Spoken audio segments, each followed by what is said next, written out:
Thank you for tuning in to another episode of Locked On Bulls. On today's episode, we'll be talking about the latest rumors about surrounding Zach LaVine coming out the draft combine. This time coming from Casey Johnson. We'll also get into our draft prospects, talking about Mark Williams and also the Bulls interviewing a surprising draft prospect. We'll get into all that and more on today's Locked On Bulls. You are Locked On Bulls, your daily podcast on the Chicago Bulls, part of the Locked On Podcast Network, your team every day.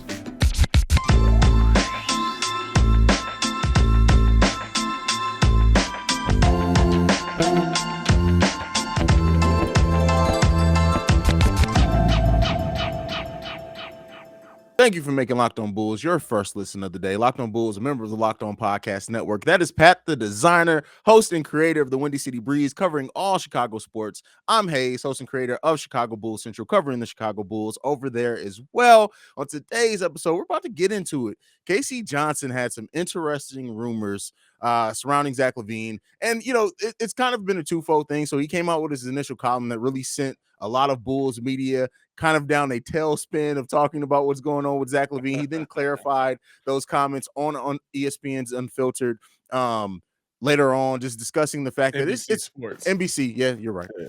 NBC's. But then just clarifying those rumors, saying that that's what's being talked about amongst other execs at the NBA draft combine, not necessarily coming from the Bulls people, Zach's people, anything like that. He did also say that his money's still on Zach LaVine, is more than likely returning to the Chicago Bulls. It's just not the slam dunk that he used to be looked at. He will be taking meetings with other teams, really doing his due diligence. But everything just still boils down to most money, kind of the best team still is the Chicago Bulls out of a lot of those teams. And, you know, unless he does want to pair with another superstar. But there's a lot of layers to unpeel with this one. Pat, where are you sitting with this right now?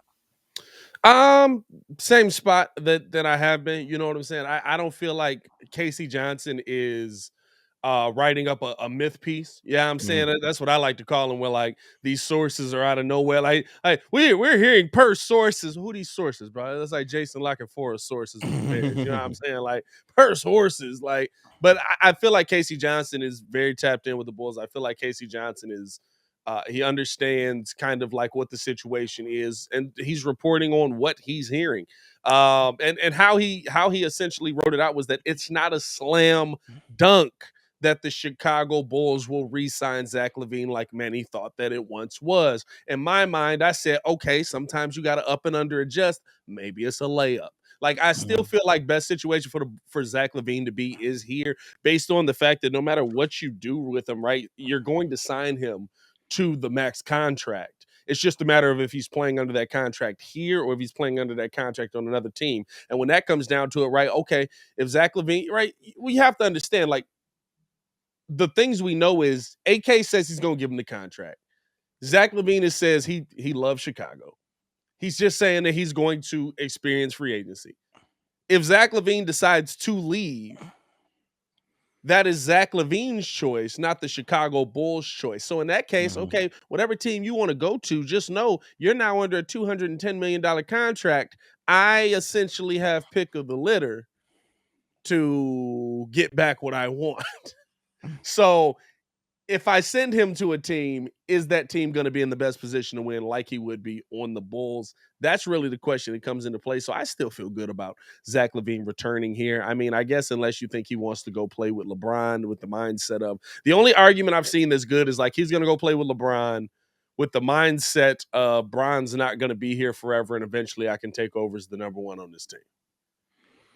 It's the only argument that I was like, that's okay. That and playing with Devontae at over in San Antonio are really the most compelling really things to consider. Yeah. Even looking at San Antonio, one of the things that I did say initially that made me think the San Antonio thing was probably a serious option was just the culture over there. But Pop is leaving. Pop got one more season. Now, that being said, San Antonio's been such a great franchise that a lot of that hopefully carries over even Pop is gone, but that's not certain. We've seen coaches leave a franchise after being there for so long, and that franchise completely, because while Pop has been just the coach, we know he informs more than just coaching, right? He plays a little GM there. He plays a little bit of president of basketball operations. Pop can do whatever he wants to in San Antonio.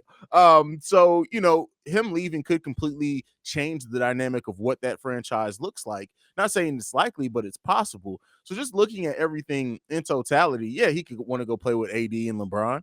With the mindset that he could become the guy, but can you really do that if AD's there? Is AD going to be the guy at that point? Like, AD's probably not there, right? Like, if you're making that move, the Bulls are probably bringing AD home, which I don't like, right? But like, whether you want to bring him, whether you feel like AD's that level of player anymore, he's still like the best option for you to get back in that situation, maybe with a draft pick. But the thing, and the thing is, it's unique if it is LA, because most of the time with signing trades, the team giving up the best player in the signing trade doesn't usually have a lot of leverage to get. Like, there's rarely ever a signing trade where a team that's losing a star gets a star back. But the Lakers situation is so unique because they don't have any cap space. They have to give up either AD or Russell Westbrook just for the deal to happen. And the Bulls are not saying yes to Russell. If this front office says yes to Russell Westbrook in a sign and trade and doesn't just say, hey, Lakers, you can't sign him without us agreeing. If you don't give us AD, this is a no deal.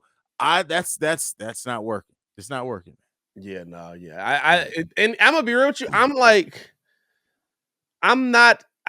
It's tough for me to be all in on AD even coming back in a situation like that, right? Because like, one, the health, this year's health, like if you look at the health things that AD went through this year, like they were real weird. Like LeBron threw somebody into his ankle and he missed time. You know what I'm saying? Like, I can't say that AD's body just broke down this season, but it's still like, is he going to be available? But you also have to deal with the fact that you're trying to get back the best option for Zach LaVine. So, like, is AD the best option coming back from the Lakers there? Or is draft picks and Malik Monk and you know what I'm saying? Like, But that's some the thing. weird That's not going to get the money. So the Lakers are so far over the luxury tax. They have to send back at least $30 million in salary cap for the deal to even work. So really, that leaves only Anthony Davis or Russell Westbrook, unless they're sending back LeBron. That's it. You might be. Hey, listen, here's the crazy question to all the Bulls Nation. If you get some young pick in it as well, if they say we'll send LeBron for Zach LaVine, but that's the thing too, though. You doing it? Lakers have less picks than we do. They have no first round picks that they can trade. They got it's no 2035 damn near. Like they got no shot. Hey, but if they send you LeBron, you doing it? Fuck yeah. What you mean? even though I have my issues with Hairline James as a person, but I mean, come on now. Your business is for personal. You got to take care of the business. 36 years old, 30 plus points a game. What is that? Oh man, that's I don't know, man. Here's the thing, right? It just, none of this, dealing with a place of knowledge, none of this feels like it's not Clutch Sports doing what Clutch Sports does. That's all it is. That's all it feels like to me. That's all it is. That's all it is. I mean, and then like, we're doing all this speculation on sign and trade possibilities, what team fits more, and it's really probably just Clutch being like, "Hey, man, listen, we need to get our player the most money possible." He didn't qualify for the Supermax. No, he didn't. All right, hey man, start the rumors. Yeah, get those rumors going. Which is weird because they finish the season like, no, we're gonna pay him. I start him anyway. No, we're gonna pay him. They may be trying to because even in Zach LaVine's current contract, he had injury provisions in there. Maybe they're really trying to say, hey, listen, Zach LaVine's knee thing happened on a random game against Golden State. Like, literally, he went up for a three, came down, and was like, hey, man, this don't feel right. I'm getting out. Yeah. So, hey, we don't want no injury provisions. How can we avoid the injury provisions? Let's make it seem as if Zach may leave. That's not a bad take. That's not a bad take on that. That's probably that might be the one reason why they're doing this. Because I was confused as heck. Like, why would you go through all of this?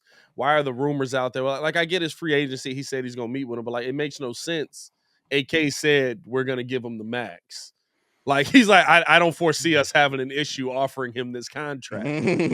So, and he even said, like, we don't even know if AK is planning on putting the AK and Mark Eversley are planning on putting injury provisions in there, because AK said coming into this, like, the knee plays no factor in the contract negotiation. This is true. But So as an agent, you got to make you gotta sure, do some right? You got to yeah, make sure. So, yeah. they got to do their things. Next up, we're going to be getting into our first draft prospect analysis, talking about Mark Williams. But first, I got to talk to you guys about a new sponsor that we have, and this one is Sakara. Filling your best starts with what you eat, and Sakara helps you live healthy, balanced lifestyle, and truly enjoy it with delicious plant-rich, transformative nutrition that builds foundation for living in your body. Now is the best time to seek wellness, joy, and abundance in all areas of life, starting with what you eat. With Sakara, you get nutrient-dense meals, snacks, and supplements that nourish your body without ever sacrificing taste or quality. True radiance starts on your plate.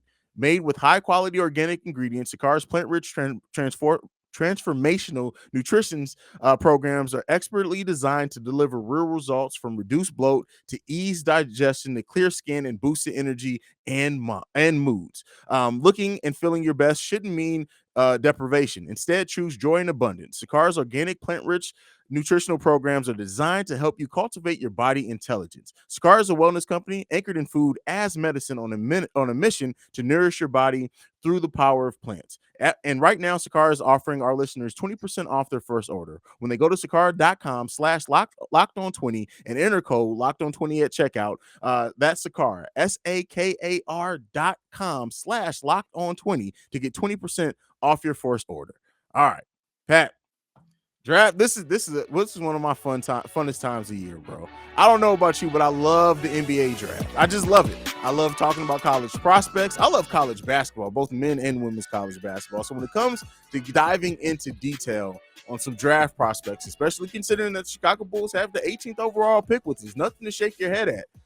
First up, this week we're going to be covering. First up, we got Mark Williams out of Duke, a center out of Duke, who his intangibles are out the gym. But I want to talk about the things that are tangible, right? I want to talk about the things that are easily accessible.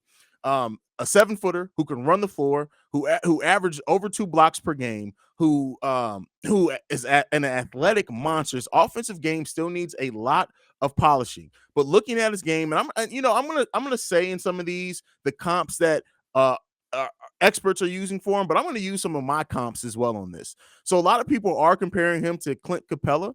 You heard that a lot in this upcoming draft.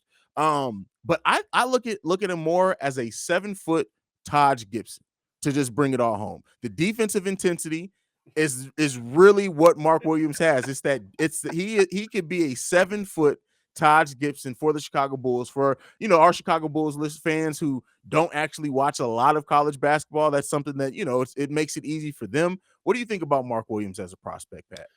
I like the comparison of Taj. I was leaning more into almost a well, I guess that's still technically Taj. I was going to say a taller Daniel Gafford type, like a rim runner, good defense, good around the rim. It's so funny, right? Because we talked at length about the Bulls going out and finding, like, I can't believe we got rid of Bobby Portis. How are we going to find that guy again? You can find that guy again. Now, I don't know if Mark Williams would fall down to us at 18. I think that's a long way for him to go. But the interesting thing about Mark Williams, right, is you fall in love with the defense, you fall in love with the rebounding, and you realize that he's a player that can come in right now and fit a role for you. And I think that's the most important thing that the Bulls are looking at here. I don't expect Mark Williams is very up and down offensively, right? Like some games he would have 16. His best 2 games of the season were versus Syracuse, where he absolutely dominated them both times. But you see there's a correlation of, like, this guy's great, their big men kind of suck as well. Yeah. So, like, offensively, when he goes off, you expect that when there's those bigs that play lesser defense, but the rebounding, the ability around the rim, the fact that he is 7 feet tall, and the defense alone are things that absolutely get me excited about Mark Williams. And I mean, he comes in at 242 pounds already, and he's going to get heavier in the NBA. Like, his frame is very slight. You can Yeah. easily see him putting on some weight and being a monster. Yeah. So yeah, go ahead. No, 100. That's all I was going to say. He comes in a little, I would expect him to get bigger in the league. I would expect him to be able to attack more. The question is, you're bringing him in right now as I mean, at 18, probably a starter, right? As your big, like you're bringing him in at that. Well, maybe not. No, He's not because starting. Yeah, he's not because of starting. P. Will, our Yeah. lineup construction, I'd be forgetting about it. Yeah, because of P. Wills, he'd come off of the bench there. How would you work him into the lineup with the bigs, but P. Will and Vooch that we have? See, the thing is that I see him easily slating in. If you look at when Tony Bradley and Tristan Thompson, they both averaged around 16 to 18 minutes per game. He can easily do that. And he can probably get a little bit more than that because I can see him playing next to Vooch a little bit better than Tristan Thompson or Tony Bradley. Like, I wouldn't say that you would want to run them out there starting together, but you can see a world in which because what Mark Williams brings that offensive upside, right, that you can see developing over time, but he brings a skill defensively that you can see him much like Io coming Right in away. because of that defense right away. Yeah. And like I said, too, his ability to run the floor. If you look at like him and Duke, some of his biggest games came when they were getting out in transition. If Lonzo's fully healthy and Lonzo being out in transition and having a big man like Mark Williams that can run with him, oh, that's a weapon for Lonzo that I would love to see. So yeah, I think he slots in and getting those 16 to 18 minutes per game, playing high quality defense. As long as he shows that he can stay out of foul. That's always the thing with big men, right? Even if they are really good defensive big men, is staying out of foul trouble early in their career. Now, you mentioned it a little bit too that I want to talk about it. He may not fall to us. It started when I started doing I started watching draft prospects probably right when the NBA playoffs started. Almost in every mock that I saw, he hovered between 17 to like 25. And I was like, hey, there may be a chance here. Now that the draft positioning is all worked out, is that I've seen him go as high as 9th to San Antonio. And this would be a San Antonio pick, right? That they would draft him at number 9, and in 2 to 3 years, he's a top 15 center in the league. That's something that would happen with San Antonio. Now, I'm not saying that that's necessarily going to happen, but that's something that you can see happen with the way San Antonio drafts. Yeah. But I also look at the draft position. If New York is truly, if they know that they're losing out on Mitchell Robinson, Mark Williams is a nice replacement for Mitchell Robinson. So does he pass New York at 11? And then I think he would also have to pass Charlotte at 15 to really come to the Chicago Bulls. And so looking at that many teams that can use a center, and that's not if somebody just because it's another team that may not have a need for him, like Atlanta at 16, if he were to drop out the lottery, that may take him because they may have him as the number 1 on their board, regardless of their roster construction. So it is a long shot. It looks like it gets longer and longer as everything goes on with the combine and everything that he falls to the Chicago Bulls. But I tell you what, if he was to be on the board when the Chicago Bulls pick, he's the player that's why we're talking about him first. He's the player that I would want to see the Bulls draft. I would love to see the Bulls be able to get a player like that, right? Because I feel like that was the one thing we were missing last year, right? Like we're looking around the league, we're like, man, Daniel Tice look real good. Hey, Thad, what's going on, brother? How you feeling? Yeah, you know what I'm saying, Taj. Hey, Taj, you old, but what you got? Nothing. Don't worry about it. Stay where you at, man. Bobby, how you doing, brother? Good to see you again. You know, like all these dudes that we've literally gotten rid of is the one dude we need. The other thing you have to look at as well with him, two. Let's give him three blocks at home per game. He drops off a little bit on the road, 2.5 blocks on the road. The fact that that's a drop off is still you know what I'm saying? Drop off, it's like drop off on the road. 2.5 blocks a game. But he comes in, and it's like you said, right? Like he comes in and immediately helps Vooch with a lot of the things that you didn't see Vooch have help with. And I'll tell you this, like a player like that being able to come in defensively right away and hang his hat on something name-wise, if the Bulls were able to get him, I think he could have an impact on the floor immediately, and you could see an uptick in Vooch's numbers based on the fact that Vooch doesn't have to worry about his backside quite as much because there's not somebody 6'3", 6'4" back there backing him up. Yeah.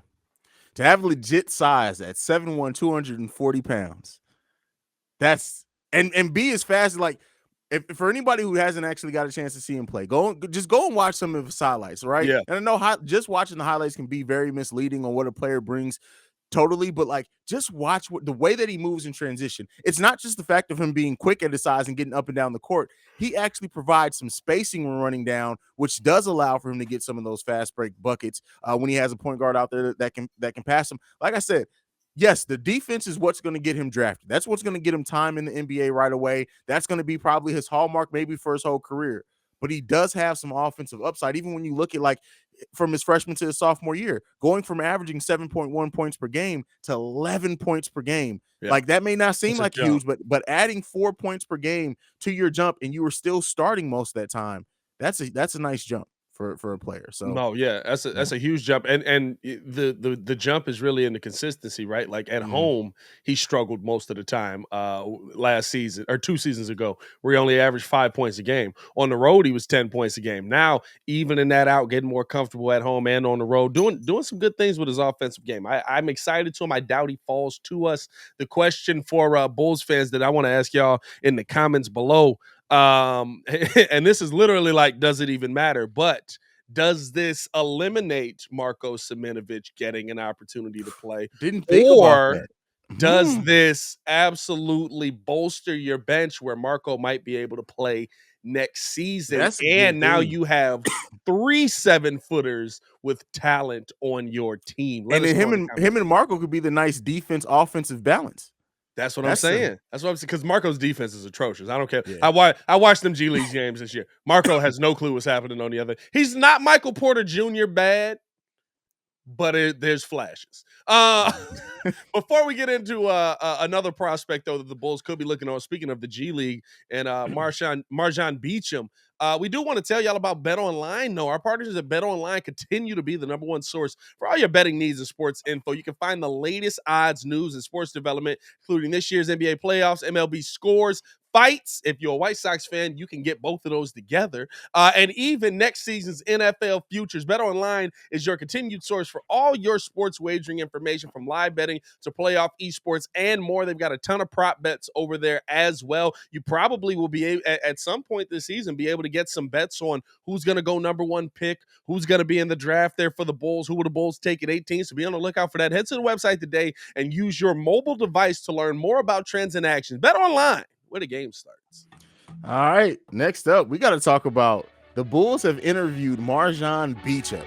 And the thing that makes this an interesting thing to talk about is the fact that he's a 6'6" guard, a scorer who doesn't shoot threes.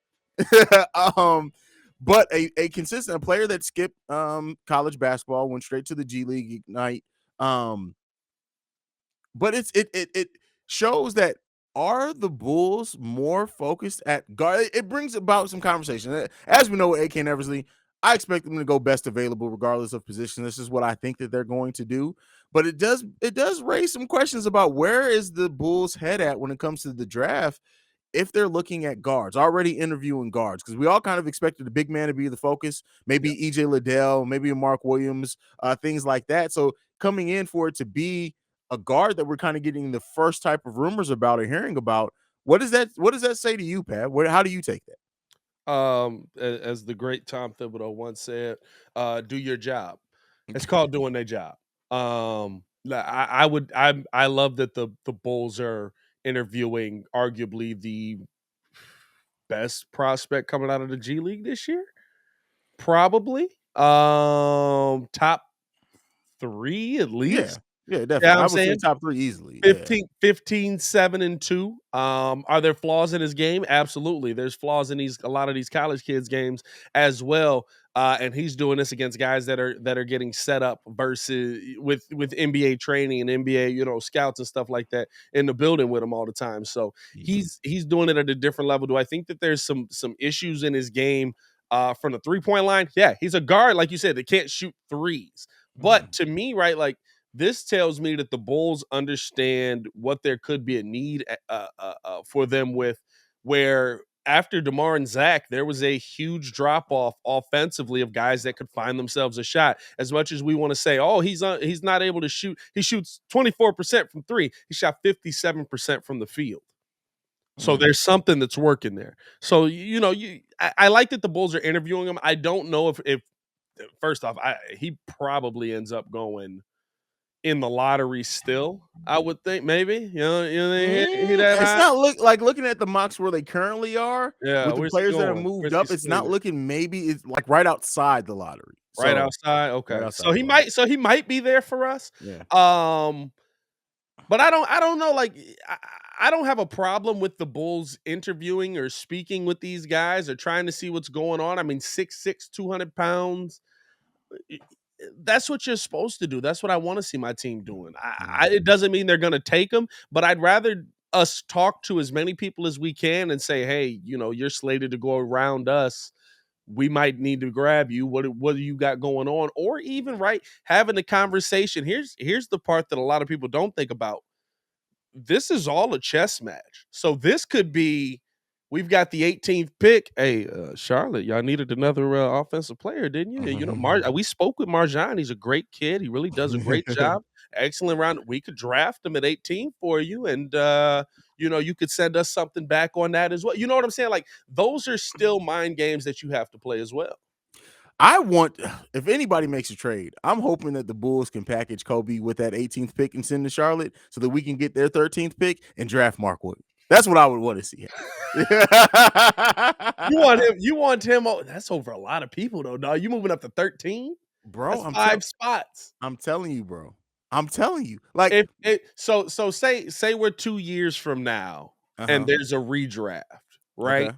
Where do you like you're mentally redrafting how it goes? Like right now, we did it with Io. Io should have been a first round pick. Where do you feel like MarJon Beauchamp ends up slated, like on the where he went and where he thought he could have went, and where do you think that MarJon goes? So if MarJon can do a la Lonzo Ball and add a 3-point shot, not at the efficiency, but if MarJon can add a 3-point shot with what he can do with ball handling and scoring without being a 3-point shooter, I think easily people would probably take MarJon over. If we're talking theoretical projection at this point, right? Theoretical. This is extrapolating it out 2-3 years from now. I would say this. I would bet more on MarJon being able to develop a 3-point shot than Mark Williams developing a 12 to 15 foot shot being a center. So where do you got Mark Williams going then 2 to 3 years out? Mark Williams, where would you say he should finish? I would say that he probably has top 12 talent. Okay, so all right, right about where you said it. Okay, yeah. I thought you were going high on him. I thought you were like, no, this dude is it. You know what I'm saying? No. Seeing him go number 9 to Sacramento in some drafts, I think that's way too high. I think that you may look at it and say at the end of the day, be like, hey, he's a starting center in the NBA that gives you great defense and some offense, but I don't know if it's number 9 type talent. Well, I mean, I say this, right? If he gives you 15 and 3, that's $200 million, y'all. That is true. If he gives you 15, 3, and 10, which is essentially what he can give you, right? Like that's what we saw him more times than not. We saw like he was a weird offensive player to where Mark Williams, I'm talking about, where like the numbers would be high, and then like the next game he'd have like 3 and 3. So like the numbers even out, but it's interesting to think think ahead on that, because I feel like I agree with you on MarJon Beauchamp, because I look at him not as a similar player to RJ Barrett, but I think he'll have similar development in the NBA just based on the fact that I just need to teach you how to shoot. And there's NBA people here that do that every day. There's trainers. There's like Derrick Rose came into the NBA with no jump shot, and then he absolutely developed one, right? Like I could see him going. I could see people looking back on MarJon Beauchamp and saying he should have been a lottery pick and a top 10 pick at that. 6'6", 200. He probably ends up adding 15 pounds of muscle in the NBA. Yeah, 10 to 15. And like if you've seen his the fact that he is a scorer, like if you hear, hey, he's a scorer but he can't shoot threes, you're like, how much of a scorer really is he? No, that boy is everywhere else. That boy is literally everywhere else. Yeah, that boy scores. And if you add a 3-point shot to somebody who scores without a 3-point shot, and that becomes a serious threat, that's easily top 10 talent in it. That's you take that top 10 in the draft every time. He's got Kevin Garnett offense. Like, remember how KG could do everything inside the arc, But for some reason, when he stepped outside that 3-point line, that mug would clang off the front of the rim or the back of the rim. Like you would just be like, why is the 3 feet make this much of a difference? That's okay. I see what you're You know getting what at I'm with saying? that. He really is like, I want people to like go watch his clips, go watch his tape. Like the difference,